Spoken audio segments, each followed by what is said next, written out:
Hello, everyone, and welcome back to Lucky English for Beginners, where learning English is easy, fun, and full of interesting topics. I'm Sonia, and I'm so happy to be here with you today. Hi everyone, I'm Ollie. Hello Sonia. You look very excited today. What's the topic? I am excited. Today, we're talking about something very special and mysterious: jinn and other creatures of Allah. It's a topic from the Quran, and it will help us learn new English words too. Oh, very interesting. But first, everyone, please remember to subscribe to our channel. Yes, and click the like button. It helps us a lot. Please share with your friends and family too. Okay, Sonia, let's start. What are jinn? Jinn are creatures that Allah created. The Quran tells us Allah made them from smokeless fire. They are invisible to us, but they live on earth just like humans. Yes, humans are made from clay, angels are made from light, and jinn are made from fire. All are creatures of Allah. Exactly. Jinn have free will, just like humans. That means they can choose to be good or bad. Some jinn are Muslims and obey Allah. Some are not. The Quran says there are good jinn and bad jinn. Bad jinn are called shayateen. They try to whisper bad things to people. Yes, but we can protect ourselves by reading Quran, saying Bismillah, and making dua.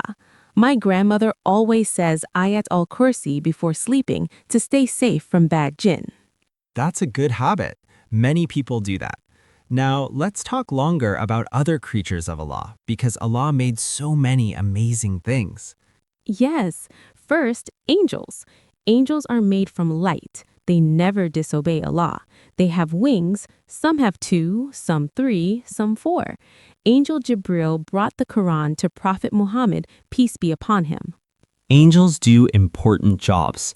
They write down our good and bad deeds. They pray for us. They carry Allah's messages. They are always busy worshiping Allah. And they are very beautiful, but we cannot see them.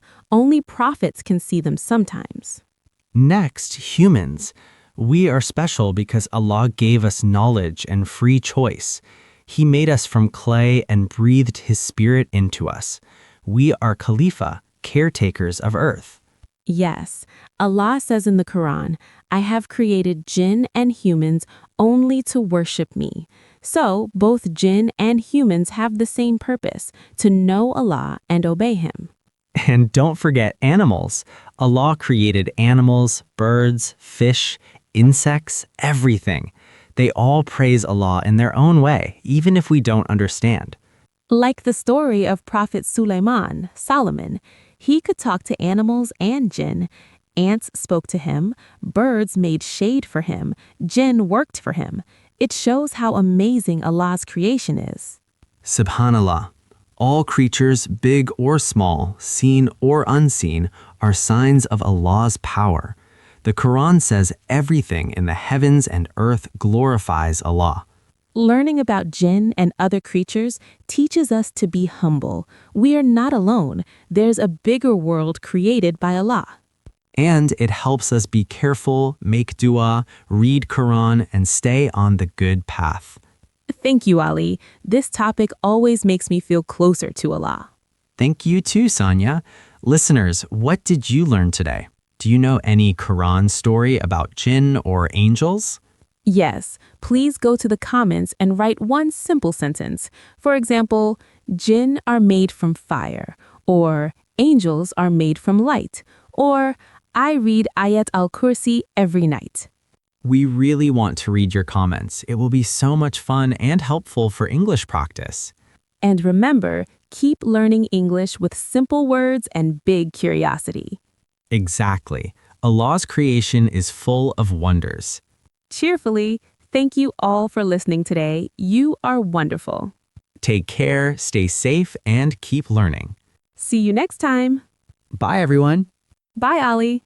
All right, let's dive right in. Today we're unpacking something truly foundational. We're going back to the very, very beginning of Islamic prophecy. We are, but we're looking at it from an angle you might not expect. Exactly. We're going beyond the standard human historical account. Yeah. We're zeroing in on this single, incredibly dramatic moment. An event that really did change the course of history, but not just for one creation. For two completely separate creations, humanity, and that vast, unseen world of the jinn. That's right. And for you, the learner, the mission here is, well, it's pretty profound. We want to really build out the context of the world, both the seen and the unseen, at the very instant the revelation began. So we'll get into the religious and moral darkness that was happening on Earth, the stuff that really made this divine intervention necessary. And then we pivot. We get to witness the immediate, profound, and frankly, completely unexpected reaction from the jinn. An audience that was, without even knowing it, absolutely desperate for the truth. Our source material for this is just so rich. It all centers on this one specific dramatic narrative. Right. It's all about the night the first group of jinn encountered the Prophet Muhammad, peace be upon him, and heard the Quran for the very first time. And this isn't just a fascinating story. It gives you this powerful, almost cosmic context. It really does. You've got the stubborn, fixed historical situation in Mecca on one side. And on the other, you have this reactive, completely fluid state of the celestial sphere. It's a study in contrast. Yeah, studying cosmic alignment, really. We're talking about a moment when a great light was introduced to the universe. But the darkness it was meant to push back against. It wasn't just physical or political. No, it was so much deeper. It was rooted in human arrogance. And at the same time, it was a structural problem that was actually affecting the heavens. So before we can appreciate the solution, we have to understand the full depth of the problem on Earth. I agree completely. Let's start there then. Let's build that foundation, or I guess the crumbling ground of pre-prophetic Mecca. Okay, so to really grasp the sheer immensity of the change that prophecy or Nubuwwat brought with it, you first have to recognize the scale of the corruption it was up against. And our sources, they paint a really bleak picture, don't they? Oh, incredibly bleak. They characterize this era as a time when darkness was truly at its zenith. And that's not a metaphor for just, simple ignorance. It was a condition. It was a psychological and spiritual condition, and it was residing deep within people's hearts. And the first thing we see is this total collapse of spiritual order. The sources call it the age of shirk. Right, and we should break that down. Shirk means polytheism, but it's more than that. It's about associating partners with God. And how widespread was this in Mecca? It was everything. It had completely consumed the entire culture. I mean, the holiest house, the Kaaba, which was built for pure monotheism. It was filled with idols. Not just a few, hundreds of them. Idols or butts. And this wasn't some passive superstition people just, went along with. No, it was active. It was an active foundational dependence on statues that they had made themselves. They replaced divine truth with human fabrication. The entire society's spiritual compass was just completely broken. And the sources are clear that this wasn't some abstract form of worship. It was very transactional, materialistic. Precisely. People weren't just praying for guidance. They were making concrete, often expensive offerings to these things. They were dedicating what the sources call Nazarene, right? Offerings. Yes. Offerings to these stone figures, absolutely convinced that these inanimate objects were their true gods, their providers. The whole belief system was just fundamentally misplaced. So what were they asking for? What did they believe these idols could give them? Everything. Everything necessary for survival and for status in that society. They believed the idols provided risk. Which is sustenance, daily provisions. Sustenance, right. Yeah. Food, water, wealth. They believed the idols fulfilled their immediate everyday needs. And critically, they believed these statues would grant them sons. To guarantee their legacy. To guarantee their legacy. Just think about the desperation there. You carve something out of stone, you set it up, and then you stand in front of it weeping, "You are a provider. Please accept this gold chain. Grant us a son." It's heartbreaking. And the atmosphere around the Kaaba. The sources call it the place surrounded by the dirtiest forms of worship. Gandhi Ibadat. Yes, and that phrasing is so important because it shows that the theological error, the shirk, led directly to a deep moral and spiritual sickness. It infected their entire social structure. It did, and that takes us straight into the moral decay. The darkness wasn't just in their beliefs, it seeped into every single human interaction. The sources stress that oppression, or zulm, had exceeded all conceivable limits. This was a system designed to exploit the weak. Completely. All for the benefit of a powerful few. The examples the sources give are They're horrifying. The acts of devotion you mentioned, they seem driven by this perverted sense of piety. They're deeply disturbing, and they really do illustrate the moral compromise. I mean, we are talking about people who are often struggling to feed their own families. And they're laying their last valuable things at the feet of a statue. Their last gold chain, a bag of flour, skin of milk, all in the hope of getting some favor from an inanimate object they carved themselves. They were literally sacrificing their means of survival. And the most tragic example of this moral collapse, which the sources mention,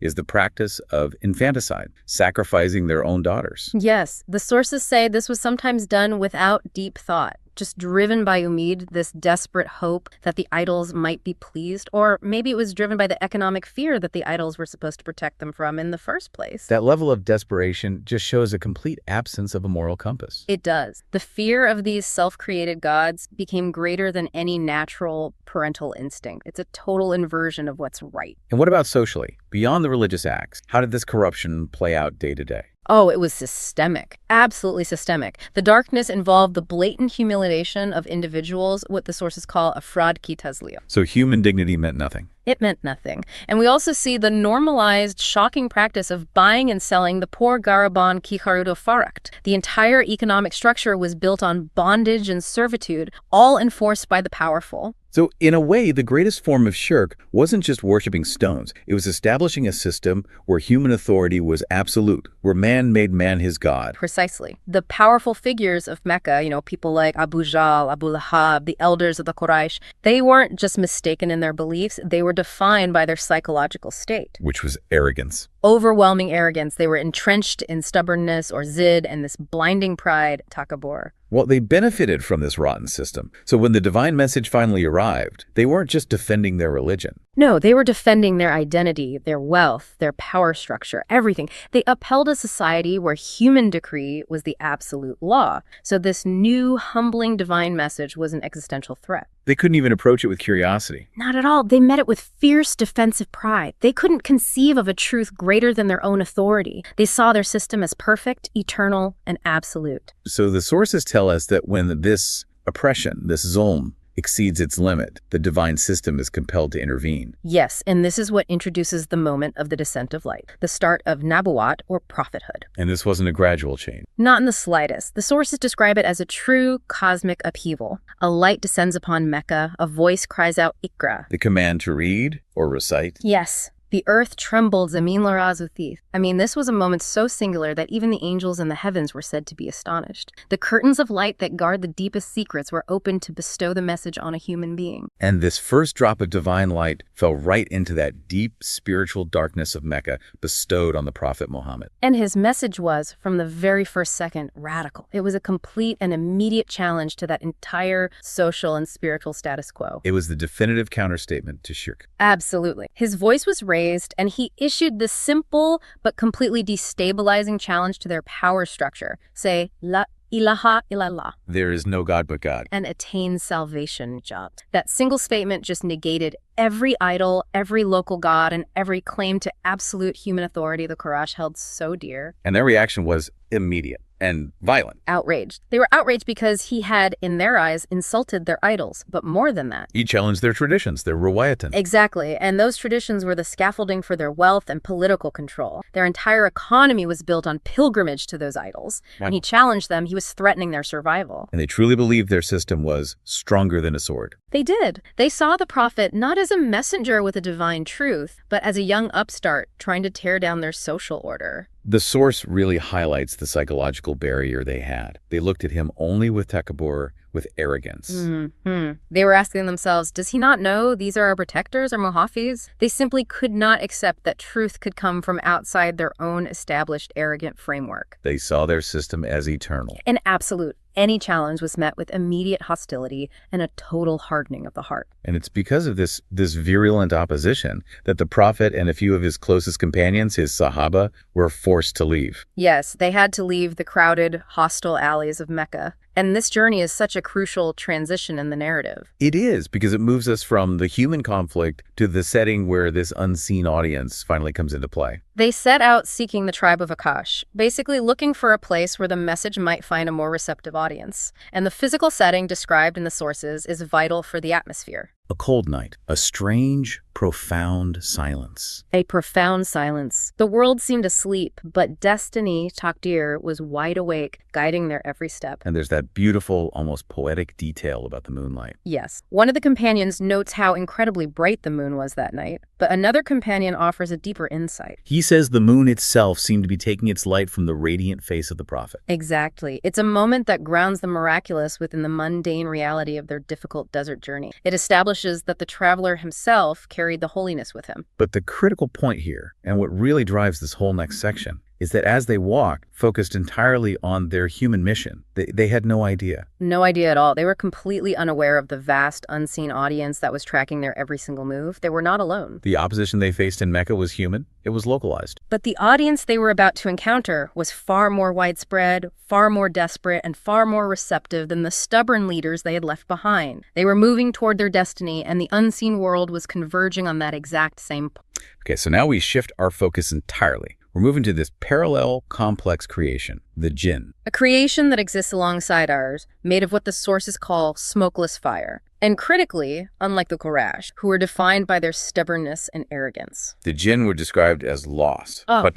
Lost, yes, but with one crucial, redeeming quality. They were actively in search of truth. Sashkitalash. And that desire for truth is what really sets them apart from the Meccan leaders. But their relationship with the heavens before all of this was completely different from ours. Entirely different. They had direct, physical, though, as you said, illicit access to celestial secrets. And that's the essence of what the sources call the old law that governed their existence. Right. Before the descent of this comprehensive divine revelation, the jinn were permitted access to the heavens, or Asman, by default, though that access was never meant for the kind of misuse it became. So how did they do it? What was their mechanism for stealing this information? Their mechanism was, well, almost high-tech in a celestial sense. They would ascend high into the sky, sometimes stacking on top of each other, to listen in on the conversations. The Guftugu. The Guftugu of the angels, the Ferishtan. And they would steal these secrets, these ras, glimpses of future events, divine decrees, unseen plans. And what was the point of all this? Where did these stolen secrets go once they brought them back down to Earth? This is how they built their power base among humans. They would disseminate these secrets through their human intermediaries. The magicians, the soothsayers, the astrologers. The Kahans and the Nujumian, exactly. This whole system of partial, often corrupted, celestial information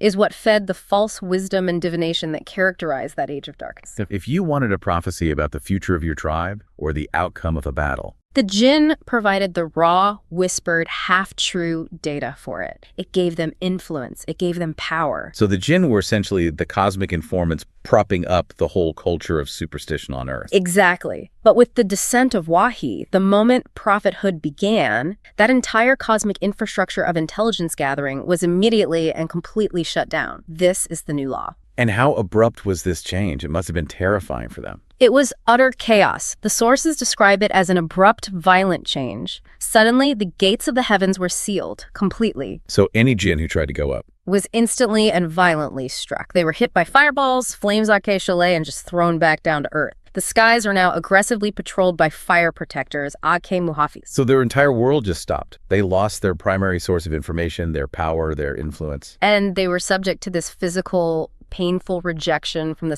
celestial realm they once had access to. They must have been panicked. Perplexed, panicked. The core question that ripped the entire jinn community was, why? Why are we suddenly unable to hear any news from the sky? Has a decree of punishment been issued for our entire species? Or, and this is a crucial question, has something monumental, something new, descended upon the earth that has mandated this absolute defense of the celestial realm? They knew it couldn't be arbitrary. And what's so fascinating is that the closure itself was the proof. The jinn understood celestial mechanics better than humans. They did. They realized immediately this was a new divine law in action. The sources confirm it. This closure was the explicit structural consequence of the start of Wahi, divine revelation. So when Wahi begins, the doors to the sky are closed. And the heavenly secrets, the Asmani Raison, are protected from corruption. The jinn didn't know what was happening on Earth, but they knew something massive had fundamentally changed the operational mechanics of the universe. So their logical conclusion, born out of desperation, was that a great event And a Zimwakia must have happened on Earth. Yes, something powerful enough to affect the most distant celestial spheres. And they decided they had no choice. They had to scatter and search every single corner of the Earth for the one human or the one event responsible for closing the skies. They were desperate to identify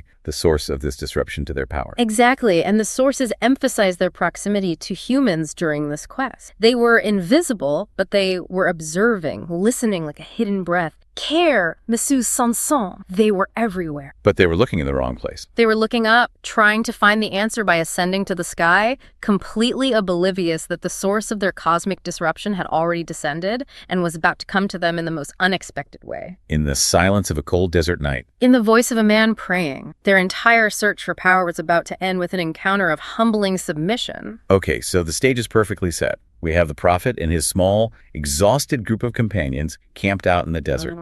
And at the same time, the jinns are scattered everywhere, frantic, searching for the answer to their existential crisis. This is the moment of convergence. Guided by destiny, as the sources emphasize, the prophet's journey had taken them to the secluded, silent spot, and the moment was specific, just before dawn. Fajr se kuchpele. Which is the quietest time. The quietest time. It's suspended between the chaos of the night and the awakening of the day. The softest moment for prayer, where every sound is just amplified by the silence. The prophet begins his prayer, his namaz, and then he begins reciting the Quran, the divine word, the Kalam. And the sources make a critical distinction here. This voice was not just a sound landing on the physical sand. It was a force landing directly on souls, on the Ruhan Par. And that searching group of jinn that happened to be in that area, they were suddenly enveloped by the sound wave of these divine words. The pull was instantaneous. Involuntary and uncontrollable. They were drawn towards the source, like someone who's been lost in the desert for days and suddenly smells water and just rushes toward it. It was a physical and a spiritual compulsion. And they knew immediately. Immediately. They realized in that instant this was no ordinary human voice, no human speech, no poetry, no soothsaying. This was the word, the Kalam, of the creator of the universe. And the effect was paralyzing. The jinn trembled, Lars gay. Their frantic world just stopped. Their breath froze. They started questioning each other. What is this word? Why does it cut so sharply to the heart? Why does it feel so familiar and yet so entirely new? And they concluded instantly, it must have descended from the heavens. This was the source of the protection. And they felt this profound helplessness. Babis. They couldn't understand the sheer power that was restraining them, that was pulling them forward against their will and holding their feet to the earth. They were seeking power, and they found a power that rendered them completely powerless. And this is the moment of supreme cognitive dissonance for them. Absolutely. They were asking, who is this person whose arrival has sealed the skies with strict patrolling, forcing us into this state? What light has descended that has made the entire world of the jinn and the devil tremble? This was the ultimate cosmic mystery. And here's where it gets so deep. They realize the answer to the closed sky, the fire guards, the burning stars. It was this humble, single human being. They looked at the prophet, prostrating sajda reza on the cold desert sand, reciting words that seemed like the heavens themselves had physically come down to earth. It just reverses their whole conception of power. Completely. They were looking for a mighty celestial force, something huge. Instead, they found a humble man on earth. The tension between the incredible power of the words and the humility of the person reciting them must have been overwhelming. They realized their frantic search upward was flawed. The truth had been delivered to the ground. To humanity. And the description of the recitation's impact is just magnificent. As the words flowed, they're called radiant words, Nurani al-Faiz. The kind of words that can soften the hardest stones and break the chains around the most resistant hearts. And that imagery is so vital. They felt something break inside them, like a lock finally opening in their chest. Every single verse bypassed their ears and went straight into their heart. The source says they wanted to retreat, but they couldn't. Their feet were held fast by the earth. They were mesmerized, completely held captive by the sheer, unadulterated truth of the message. And their final, decisive realization, that must have been the culmination of their whole desperate quest. It was. They concluded with absolute certainty. We have never heard such speech, neither in the sky nor on the earth. This wasn't just a voice. It was pure light, roshni. The light that illuminated their hearts. The moment the light of the Quran penetrated their hearts, their search for the reason the sky was closed instantly ended. They had found the truth, delivered exactly where they expected. So when the prophet's recitation finally ended, this deep, profound silence returned to the valley. But it was a complex silence. It was filled with peace, with sukun, because the truth had been found. But also with tremor, larzish. because their world was forever changed. And the path ahead was now clear. The jinn possessed the definitive answer that eluded them for so long. The heavens were sealed because the Prophet Muhammad had arrived on earth, bringing the ultimate, protected, and comprehensive divine revelation. And their reaction, unlike the Quraysh, was one of immediate, unqualified acceptance. They approached the Prophet and submitted their testimony, their ards guzar hue. They didn't argue. They didn't ask for proof. The words themselves were the proof. And what was the full weight of that testimony they gave? They declared, "We have heard an astonishing Quran that descends directly into the heart. We believe in it without reservation. We testify that you are the true messenger of God." This is the ultimate turning point for their... It's an incredible contrast. The human leaders of Mecca, so focused on preserving their arrogant power, they resisted the truth. But the jinn, who were lost and seeking power through corruption, they humbled themselves instantly when they recognized the genuine source of authority. Their entire foundation shifted. Completely. Their focus on sheer power, on takat, which they had built on stolen secrets, was immediately replaced by a foundation built on faith and submission. It's a powerful lesson in humility. It really is. Sometimes the most receptive audience is one that has been searching the hardest, even if they were searching in the wrong place to begin with. And right after their conversion, the Prophet gave them a mandate. This wasn't just about their personal faith. No, it was about their role in the universal mission. He gave them the mission of dawah to preach. He instructed them to return to their people, their qawm, and to warn them, Kabardar Karo, about the closure of the sky and the new truth that had descended to earth. Their message was simple and clear. Invite them to believe in the same God, their Lord and his Lord. So this first group essentially became the missionaries to the entire jinn creation. That's precisely what happened. They rushed back from that spot in Wadi Nakhla, their hearts just echoing the phrase that had transformed them. "We have heard an astonishing Quran." They spread the news that the closed gates were because of the messenger who had come among the Quraysh Arabs. And they immediately began preaching the message of the Quran to their community, emphasizing that the era of stolen secrets was over and the era of divine guidance had begun. Which brings us to the lasting legacy of this single encounter. And this is a key takeaway for our listener. It is. The source states unequivocally that all Muslim jinn existing in the world today became Muslim as a direct result of this initial event and the tireless preaching carried out by this very first group of converts. It confirms the universal scope of the message. It confirms that the Quran was revealed not just for humans, but also for the jinn, establishing a continuity of faith across both creations that endures to this day. The truth they were looking for in the stars was found in the words being recited on the sand. What a journey we've taken in this deep dive. We started in a world that was just drowning in moral decay and false gods, where the human elite were blinded by their own arrogance, seeking provision from carved stones, sacrificing their own children out of fear and desperation. And then we witnessed the radical introduction of a new divine law that slammed the gates of the heavens shut, ending the jinn's old system of power based on stolen secrets. And we discovered that the first enthusiastic, unreserved converts